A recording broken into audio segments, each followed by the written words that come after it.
नमस्कार. श्री स्वामी समर्थ सर्वांना. आजच्या व्हिडिओमध्ये तुम्हा सगळ्यांचं खूप खूप स्वागत आहे. स्वामी तुम्हा सगळ्यांना कायम सुखी ठेवो ही स्वामीचरणी प्रार्थना करते आणि आजच्या व्हिडिओला सुरुवात करते. तर आजचा व्हिडिओ असा आहे की आता उद्या आहे श्री स्वामी समर्थ महाराजांचा प्रकट दिवस. स्वामी महाराजांचा प्रकट दिवस म्हटलं की आपण बऱ्याच सेवा ह्या चालू करतच असतो किंवा ज्यांना काहीच सेवा करणं शक्य झालं नसेल ते मग स्वामींच्या प्रकट दिनाच्या दिवशी काही ना काहीतरी आवर्जून सेवा करत असतात. पण अशा काही गोष्टी असतात की आपल्या आयुष्यामध्ये अशा काही अशक्य गोष्टी असतात की आपण जर त्या सेवा केल्या तर स्वामी महाराज अशक्य आपल्या आयुष्यामध्ये काहीच ठेवणार नाही. त्यामुळे तुमची कोणती एखादी इच्छा आहे की ती खूप दिवस झालं तुम्ही प्रयत्न करताय, ती पूर्ण होत नाही, त्यामुळं मग स्वामींच्या प्रकट दिनाच्या दिवशी मग आपल्याला 108 तांदळाचा प्रभावी उपाय करायचा आहे. आता 108च तांदूळ का घ्यायचा आहे आणि त्याची कोणती सेवा करायचा आहे, कसा उपाय करायचा आहे, स्वामींच्या प्रकट दिनाच्या दिवशीच का करायचं आहे, याबद्दलची सगळी माहिती आपण आजच्या व्हिडिओमध्ये घेणार आहोत. व्हिडिओ शेवटपर्यंत बघा म्हणजे तुम्हाला माहिती पूर्णपणे समजेल. तुम्हा सगळ्यांना स्वामींच्या प्रकट दिनाच्या खूप खूप शुभेच्छा. अशक्य ही शक्य तुमच्या आयुष्यातील पण ज्या काही गोष्टी असतील तर ते स्वामी महाराज नक्की पूर्ण करो. तर स्वामी महाराजांचा प्रकट दिवस म्हटलं की आता आपण जे सेवा करतो तर ते बरेच जणांनी 11 दिवसाचे म्हणा किंवा 21 दिवसाचे किंवा 7 दिवसाचं पारायण चालू केलं असेल किंवा कोणी तारक मंत्राचे सेवा चालू केले असतील. ज्यांनी काही सेवा चालू केल्या नसेल त्यांनी प्रकट दिनाच्या दिवशी पण तुम्ही सेवा केला तरी हरकत नाही. आपल्या आयुष्यामध्ये मार्ग सापडत नसेल तर मग स्वामी महाराज आपल्याला मार्ग दाखवतील. अशक्य ही शक्य करणारी एकमेव व्यक्ती म्हणजे श्री स्वामी समर्थ माऊली. त्यामुळे आपल्याला स्वामी महाराजांवरती विश्वास ठेवून आपल्याला कोणतीही सेवा स्वामी महाराजांची करायची आहे. तर स्वामी महाराजांचा प्रकट दिवस साजरा करण्यासाठी आपल्याला सकाळी ब्रह्ममुहूर्तावरती उठायचं आहे. आता ब्रह्ममुहूर्तावरती ज्या आपण सेवा करतो तर त्याचं फळ स्वामी महाराज आपल्याला नक्की देत असतात. पण प्रत्येकाला या वेळेमध्ये उठून सेवा करणं शक्य होत नाही, कारण की घरामध्ये लहान मूलबाळ असल्यानंतर त्या महिलांना पण सेवा करायच्या असतात किंवा एकत्र कुटुंब पद्धती असल्यानंतर घरातील इतर पण कामं असतात. त्यामुळे असे नाही की तुम्ही या वेळेमध्ये सेवा केला तरच तुम्हाला फळ मिळेल, इतर वेळेमध्ये सेवा केला तर फळ मिळणार नाही का. तुम्ही कोणत्याही वेळेमध्ये सेवा करा, पण स्वामी महाराजांचं म्हणणं एवढंच असतं की फक्त मनोभावे सेवा करा तुम्ही, कुठलीही पण त्याचं फळ तुम्हाला नक्की मिळेल. आता तुम्ही ही सेवा करत असताना म्हणजेच की 108 तांदळाचा जो उपाय आपल्याला करायचा आहे तर तो उपाय तुम्ही घरी करू शकता किंवा जिथे कुठे स्वामी महाराजांचं मंदिर असेल किंवा केंद्र असेल तर तिथे पण तुम्ही हा उपाय करू शकता. पण तुमच्याकडे घरी जर स्वामी महाराजांची मूर्ती असेल किंवा फोटो असेल तर प्रकट दिनाच्या दिवशी आवर्जून स्वामी महाराजांना अभिषेक घालायचा आहे की आणि नंतर मग फुलं म्हणा, कोणतेही फुलं असेल तर तुम्ही ते स्वामी महाराजांना फुलं अर्पण करायची आहे. तुम्ही जेवढे स्वामी महाराजांना सोहळे करणार नाही तेवढे जास्त स्वामींची सेवा करायचं आहे. सेवा करायचं म्हणजे नक्की काय करायचं आहे की स्वामींचा जो ग्रंथ आहे श्री स्वामी चरित्र सारामृत हा ग्रंथ, या ग्रंथाचं प्रकट दिनाच्या दिवशी एकतरी पारायण आवर्जून करायचं आहे. कारण की या ग्रंथामध्ये श्री स्वामी समर्थ यांचं संपूर्ण सारांश आहे. त्यामुळे त्यामध्ये 1 ते 21 अध्याय असतात. आता हे बऱ्यापैकी लोकांना तर माहितीच आहे. जे नवीन सेवेकरी असतात, ज्यांना नवीन सेवा करायची आहे, त्यांनी प्रकट दिनाच्या दिवशी पण तुम्ही स्वामी महाराजांची मूर्ती म्हणा, फोटो म्हणा, घरी आणून पण तुम्ही सेवा करू शकता. तर मग त्यासाठी आपल्याला काय करायचं आहे की जर तुम्ही घरी किंवा मंदिरात हा उपाय करणार असाल, घरी करणार असाल तर एक प्लेट घ्यायचा आहे आणि त्यावरती आपल्याला थोडेसे तांदूळ टाकायचं आहे आणि मग आपल्याला काय करायचं आहे, दिवा लावायचा आहे.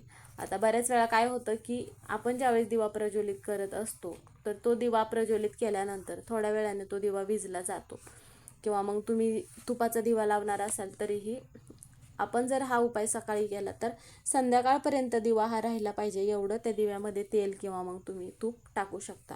मग त्यासाठी आपल्याला 108 तांदूळ घ्यायचे आहेत. आता 108 तांदूळ आपल्याला चांगले तांदूळ घ्यायचं आहे आणि एखादं नवीन वस्त्र घ्यायचं आहे आणि अष्टगंध घ्यायचा आहे आपल्याला.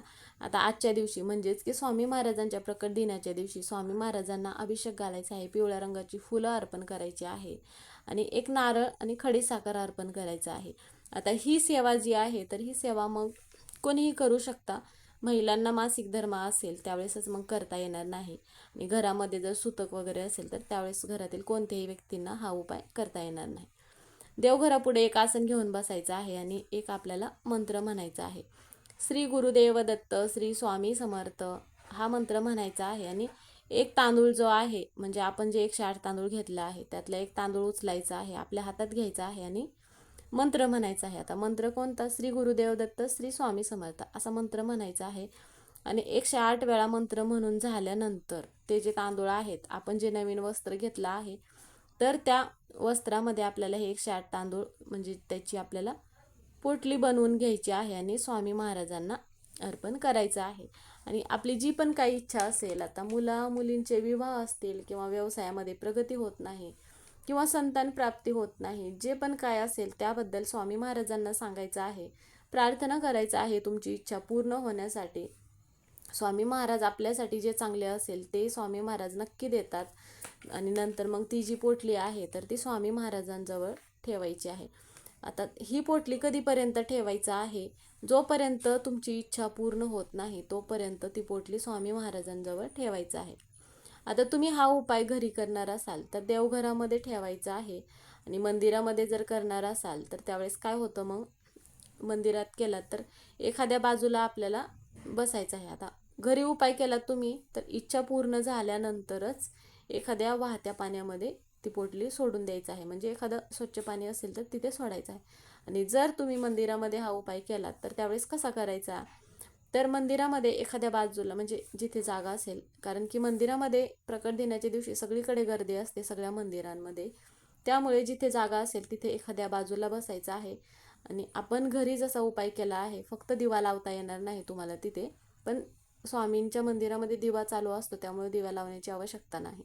फक्त आसन घेऊन बसायचं आहे आणि मंत्र म्हणायचा आहे. आणि ती जी पोटली आहे, पोटली बनवून झाल्यानंतर मंदिरामध्ये स्वामी महाराजांना अर्पण करायचं आहे. कारण की आपण जर हा उपाय घरी करण्यापेक्षा मंदिरात जर आपण हा उपाय केला तर मंदिरातलं वातावरण अतिशय पवित्र वातावरण असतं, त्याचं फळ आपल्याला नक्की मिळत असतं. त्यामुळे तुम्हाला शक्य होत असेल तर तुम्ही पण मग आवर्जून मंदिरामध्येच हा उपाय करायचा आहे. ज्यांना नाही शक्य झाला त्यांनी मग घरी हा उपाय केला तरीही चालेल. तर मंदिरामध्ये तुम्ही प्रकट दिनाच्या दिवशी केळी म्हणा किंवा इतर काही तुमच्याकडून जे पण काय होईल ते आवर्जून दान करायचं आहे. कारण की दान केल्याने आपल्या घरामध्ये कधीच कोणती गोष्ट कमी पडणार नाही. दान हे सगळ्यात महान दान मानलं जातं. त्यामुळे मग तुम्हाला जे शक्य होत असेल ते दान तुम्ही करायचं आहे.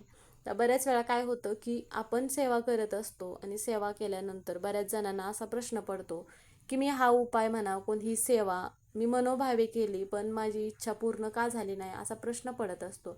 पण कधी कधी काय होतं की एखादी गोष्ट आपल्यासाठी पुढे चालून त्या गोष्टीचा त्रास होणार असेल किंवा ती गोष्ट आपल्यासाठी जर चांगलं आपल्या आयुष्यामध्ये घडणार नसेल तर त्यावेळेस स्वामी महाराज ती आपली इच्छा पूर्ण करत नाही. म्हणजेच की याचा अर्थ असा होतो की आपल्यासाठी ती गोष्ट चांगली असेल तरच मग स्वामी महाराज आपली इच्छा नक्की पूर्ण करतात. त्यामुळे मग स्वामींवरती विश्वास न डगमगवू देता मनोभावे सेवा करायची आहे. तुमच्याकडून कोणत्याही सेवा नाही घडल्या तरीही चालेल, पण स्वामी महाराजांचं नामस्मरण जे आहे तर ते प्रकट दिनाच्या दिवशी आवर्जून नामस्मरण करायचं आहे. शक्य होईल तेवढं नामस्मरण तुम्ही स्वामी महाराजांचं करायचं आहे. तर तुम्हाला माहिती समजलीच असेल की कसा तांदळाचा उपाय करायचा आहे, 108 तांदळाचा. तर व्हिडिओ इथेच संपला. व्हिडिओ कसा वाटला कमेंट करून नक्की सांगा.